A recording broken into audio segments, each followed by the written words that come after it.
সাকিবের চোট প্রসঙ্গে কিছুই জানেন না হেম্প, কোনো ব্যাখ্যা দিতে পারেননি। চেন্নাই টেস্টের তৃতীয় দিনে ঘটেছে কিছুটা অবাক করার মতো ঘটনা। সাকিব আল হাসান বোলিংয়ে থাকার সময় ধারাভাষ্য কক্ষ থেকে তার সার্জারির কথা বলা হয়েছে। ফলে প্রশ্ন জেগেছে, চোট নিয়েই কি খেলছেন সাকিব আল হাসান? চোখের সমস্যা তো অনেক আগে থেকেই ভোগাচ্ছে সাকিবকে। সেই সমস্যা পুরোপুরি সেরেছে কি না তা সাকিবই ভালো জানেন। মাঝে হাতের আঙুলের চোট সমস্যা সামনে আসায় তা কিছুটা বিতর্কের জন্মই দিয়েছে। শতভাগ ফিট না হয়ে কি খেলছেন সাকিব?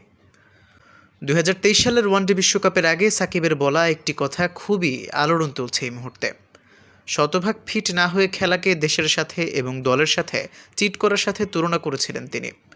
চোখের সমস্যার পর আঙুলের সম্ভাব্য সার্জারির ব্যাপার সামনে আসায় এখন তাই প্রশ্ন উঠছে, নিজের কথার জালেই কি ফেসে গেলেন সাকিব? দিনের খেলা শেষে সংবাদ সম্মেলনে আসা বাংলাদেশের ব্যাটিং কোচ ডেভিড হেম্পকে এই প্রশ্ন ছুড়ে দিয়েছেন গণমাধ্যম কর্মীরা।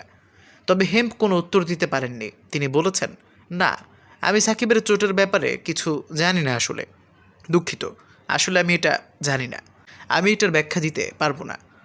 বল হাতেও খুব একটা সাবলীল মনে হয়নি সাকিবকে। নিজের শতভাগ কি আদৌ দিতে পারছেন এই অলরাউন্ডার? প্রশ্নটা তাই থেকেই যায়।